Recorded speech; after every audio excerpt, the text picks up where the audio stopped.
कुनिका जी और तानिया में लड़ाई हो गई है किचन में। आपको पता ही होगा, कुनिका जी ने वीकेंड के वार पर उसकी आंखें जो आंसू हैं मगरमच्छ के आंसू बताए थे। अब तानिया इस चीज को आराम से लेगी तो नहीं, उसके मन में तो वो कहीं ना कहीं भर ही रहा होगा।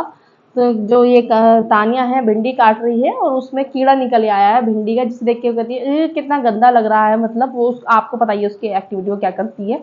जिसके बाद में कुनिका जी बोल रही हैं कि हाँ किचन में रहोगी तो अभी तो बहुत कुछ देखना बाकी है। तो कुनी जो ये तानिया है वो फट गई है कि आपका सारा फेमिनिज्म जो है वो किचन से ही शुरू होता है क्या? आपको किचन में सारी चीजें दिखती हैं क्या? आने दो नॉमिनेशन, बताती हूँ कैसे क्या होता है।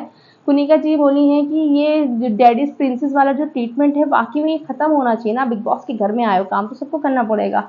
और दूसरी बात उन्होंने ये भी बोला है कि ये लड़की तानिया सबको ऐसा फील कराती है कि सब मुझसे कम है और मैं सबसे ऊपर हूँ। ये चीज तो सबने नोटिस करी है। तानिया ऐसा फील कराती है, नहीं मैंने तो कभी नहीं करा, मैंने तो ऐसा कुछ काम ही नहीं करा, मैंने तो कभी हाथ ही नहीं लगाया। जब तुमने हाथ ही नहीं लगाया तुम तो काम फिर बहुत सारे कर भी लेती हो। जब तुमने कभी कुछ करा ही नहीं, तुमने पूरी कैसे बेली? फिर रोटी बेलना तो इंसान बहुत दिन में सीखता है ना, गोल गोल। तुमने एकदम से बिग बॉस के घर में जाते ही पूरियां कैसे बेल दी सही सही, है ना? तो तानिया का जो ये फेक एटीट्यूड है कि मैंने कुछ नहीं करा, मैंने कुछ नहीं करा, तो तानिया कुनिका जी ने ये तो बहुत बढ़िया एक्सपोज करा।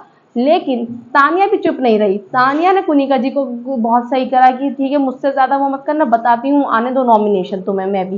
क्योंकि जो उनका फेक वो करा गया था कि अरे इनकी तो कोई रिस्पेक्ट ही नहीं कर रहा है, इनको तो सब जवाब दे रहे हैं, ये कुछ भी कहती हैं तो लोग इनको काउंटर कर रहे हैं उस चीज पे। सबको चुप रहना चाहिए। हमारी सीनियर्स हैं, हमारी इंडस्ट्री से आई हैं बॉलीवुड से, तो इन्हें कोई कैसे बोल सकता है?